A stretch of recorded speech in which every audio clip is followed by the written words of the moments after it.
All right. This is going to be like a quick shitty video. First, I got headphones on. What you need is like oven mitts for the oven mitts.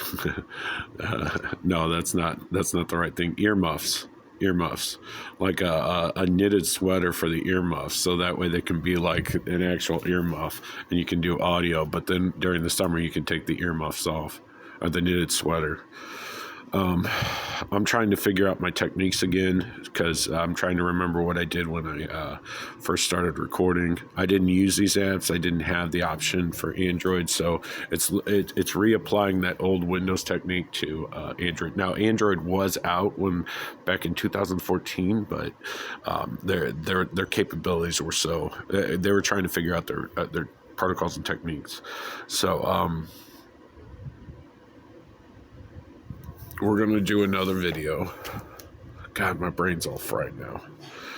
All right, let me talk about my stuff first. All right, so the English alphabet is real simple. 11 by 11 grid. In the first 5 top left corners, you place the first row. So you place 11 columns, or 11 squares. I can't even talk. By 1 inch, horizontally by 11. So it's 1 by 11. I did every other one. So there will be 6 then, and that leaves 5 remaining spaces, and then I just turn that 90 degrees. So then you got your 11 by 11 grid. So, but technically you only have 12 items on your screen at that point if you're using an Illustrator or a drawing program, or if you're cutting the pieces out and just lining them down.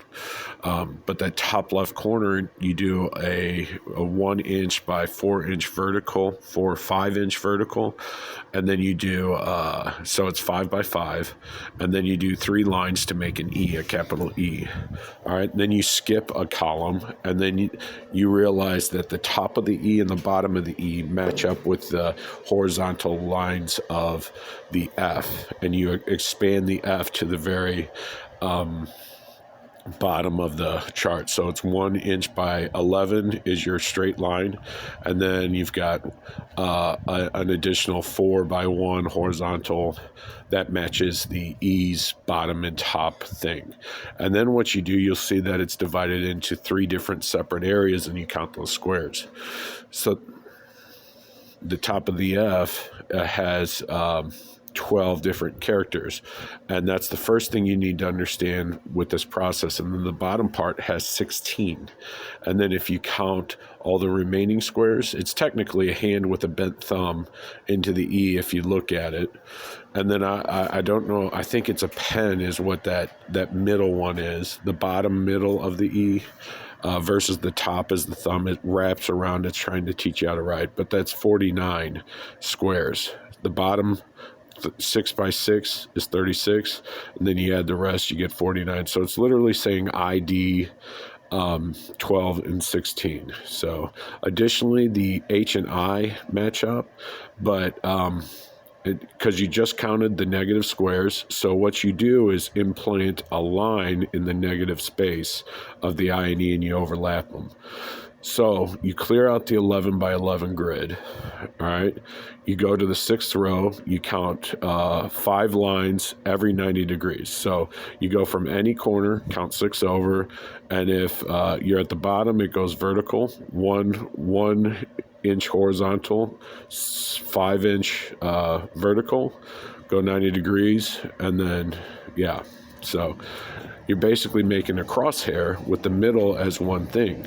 So then you get to the dollar understanding, because when you count those squares, you got 1 in the very center, and then you've got 4 squares of 25. It's 5 by 5, and that's why we have 25 cents in a dollar. And I've already explained in the image of one of my videos Y, W, X, Y, Z. Now on W, you have to cross your hands backwards and then point slightly over. But it's all a degree thing at that point. I'll go ahead, I'll get my bag and take a photo and place my notes on the thing. So, and then we'll play it by ear with the recording. I'll put all the tech support stuff on his channel because he's just starting out. So I don't want to use this as a reference, as a starting point, get people confused. So I'll put that in the link of this, and then this is where I start, and this is where he starts. So his thing is coming back to the point. He hasn't developed that technique, and I think that's where he's getting lost in his communication all the time. And he's trying to explain it the best way he knows how. But when I was asking him what's core first contact, the way he explained it to me is the moral of the book that's trying to teach you a lesson. The hook. So we got Dontorius here. Breakfast? Yeah, they're ready. All right. I'm going to go ahead and cash out. All right, we'll deal with it today. We're going to be on his channel pretty much all day. We'll figure it out, or until he passes out because he needs to sleep. But anyways, that's my fault. I fucked up his sleep pattern. So, all right, God bless. Be safe, and whatever higher power you believe in, just keep it good, keep it clean.